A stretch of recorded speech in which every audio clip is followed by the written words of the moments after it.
If you're wondering why I'm laying like this, it's because I'm in a hospital bed and I'm facing death, certain death, quicker than, say, most of you out there, even though Allah subhanahu wa ta'ala knows best. I'd like to speak to people in general about Islam and what it is and what it is not, because I know that today we are looked at like we are some kind of poison. The news that is reaching the average person out there is derogatory nonsense that doesn't portray or even come near Islam and what it is and what it is not.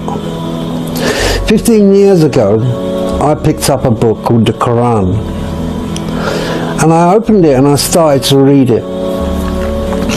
What I realized was that the Quran was a way of life.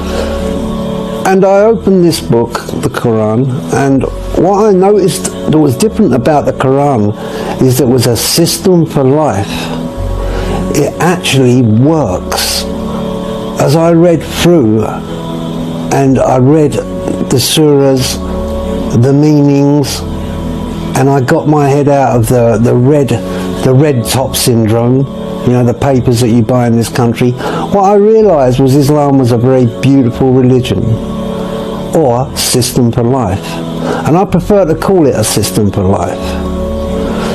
When we get to religion, we all know that religion has, as far back as we can remember, has always been a point for man to start to war, and that war always just leads to more people being killed.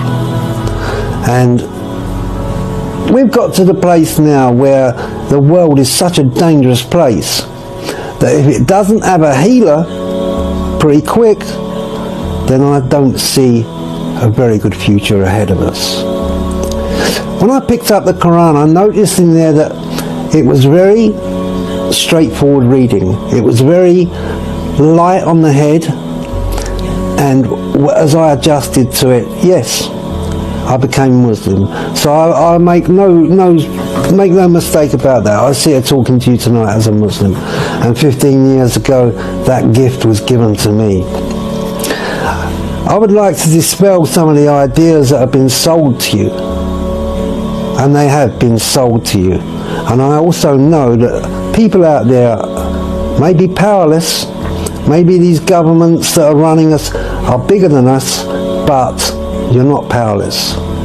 But I also realise a lot of people out there are waking up, and they're realising that Islam, coming through the right mouths, through the good people, is a wonderful religion. Full of honour, dignity. One thing that I got from when I became Muslim was my honour, my dignity, my way of life changed. I started to look after myself. Very practical things. And that is how it reads, the Quran, a very practical book. There's no mystery about it. There's no burning bushes, there's nothing like that. We also believe in Jesus. A lot of you people out there don't know that we believe in Jesus as well. We have no argument with other religions. These are religions, and arguments are made up by men who should know better. But it's the only way they know how to deal with it. That's what we've had since time begun, and the Western powers put their foot down and got into gear. We've had nothing but problems. So that usually would wake up the normal man and to say, well, this doesn't work. But the trouble is, it does work. Through the sale of arms, through the ownership of one another, through the ownership of cars, through the ownership of other countries. Yes, and I mean other countries, because that's how it's become now. We invade other countries. To get back to the Quran, I know that a lot of people look at the differences before they look at the similarities. They watch the Taliban and the way they dress on television and stamp Islam there. That's not Islam. Those people were just fighting for a cause they believed in. They look at certain dress and certain style, and that's what they buy into. They don't believe there's actual people that are wearing them that are intelligent, good people. Now, I'm not saying Islam doesn't have its problems. We have big problems ourselves, and we need to get on our. We need to really pull ourselves together. As Muslims, we have got a lot of inside job to do. But that doesn't mean that while we're doing that, that countries, America especially, is in the business of trying to dominate other countries. You know, yes, Islam has to have a good look at itself. I couldn't say anything else for that to be the truth. But that doesn't mean that we must be subordinate to the United Kingdom and America. Those countries shouldn't be subordinate to them, because it seems that as long as they're making all the laws, then it's okay for them to do as they like. No doubt some of you have seen recently the pictures from the Gaza Strip. Well, I'm sure every housewife out there would look at their heart and say, this is wrong. But again, powerless to do anything about it. But we're going to do something about it, because Muslims and people alike, you see, we have so many people every year coming to Islam because they feel safe within the boundaries of the Quran. It gives people a feeling of safety. Islam offers another way. Islam offers another way.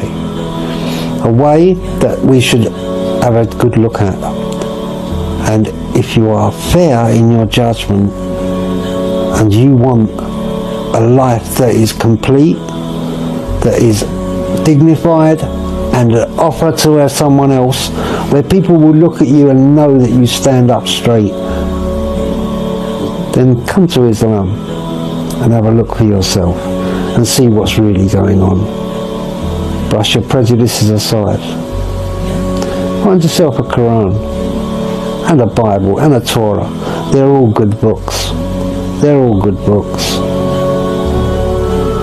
But the book, the Quran, will tell you how to live. That's the difference. It will give you an idea how to live in peace and harmony and dignity. It does actually give a recipe for that in the Quran. The other books don't do that in such a formal way as the Quran.